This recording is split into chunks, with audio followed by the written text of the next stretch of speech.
और उसमें निकला ग्रंथ, जब निश्चय की बात चल रही थी, निश्चय नहीं की, तो वहाँ बोल दिया कि आत्मा जो है, जो सर्वज्ञ होते हैं वो किसे जानते हैं, सर्वज्ञ हैं वो किसे जानते हैं। तो उन्होंने कहा सर्वज्ञ जो है निज आत्मा को जानते हैं, निज स्वरूप को जानते हैं, स्वाद चतुष्टय को जानते हैं। ठीक है ना। तो वहाँ इस चीज़ का वर्णन किया गया। जब जो है दूसरी जब अपेक्षा देखी गई, वहाँ पर वर्णन किया गया कि भगवान जो है किसको जानते हैं। जब आज वर्णन चल तो व्यवहार की बात चल रही थी, तो जब बिहार वर्णन चल रही थी, बात चल रही थी, व्यवहार नहीं की, तो वहाँ बोल दिया कि भगवान सर्वज्ञ किसको जानते हैं।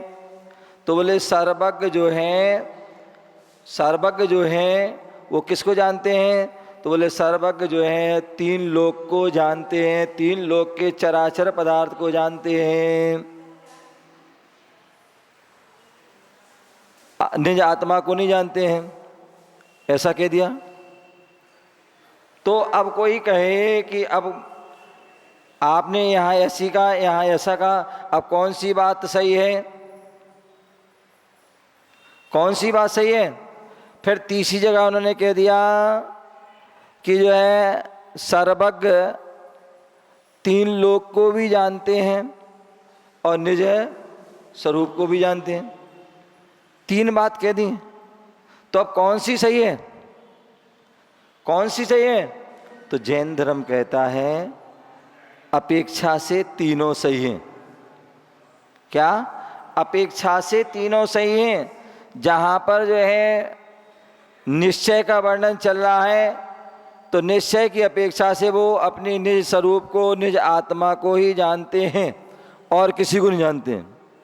अप्पा सो परमप्पा, समझ गए ना। परमात्मा कौन है, जो अपनी आत्मा में लीन है, अपने आत्म स्वभाव में लीन है, वही परमात्मा है।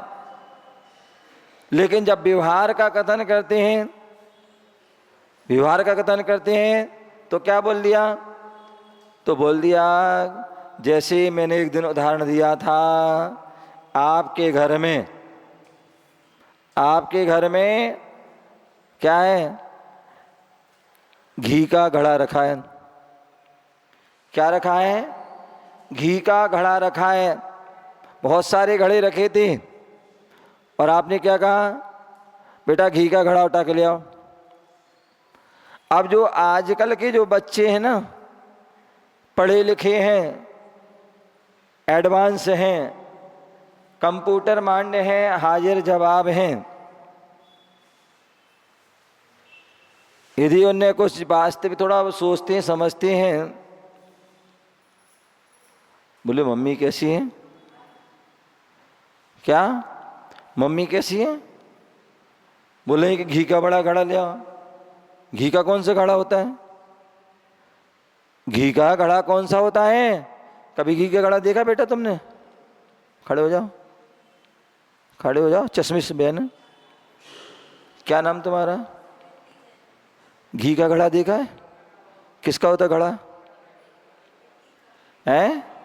हाँ, क्या होता है, वास्तविकता में घी का घड़ा नहीं होता है। क्या, जो घड़ा बनता है, जिसमें घड़े बनने की शक्ति होती है, ऐसी उस मिट्टी आदि से या धातु आदि से घड़ा बनता है। ठीक है ना। सारी मिट्टी से भी घड़ा नहीं बनते हैं, सारी धातु से नहीं बनते, नहीं तो मिट्टी तो बहुत सारी पड़ी रहती हैं। तो जिस मिट्टी में घड़े बनने की योग्यता होती है, उससे घड़ा बनता है। तो वो अपेक्षा से हम उसको क्या कहते हैं, मिट्टी का घड़ा है।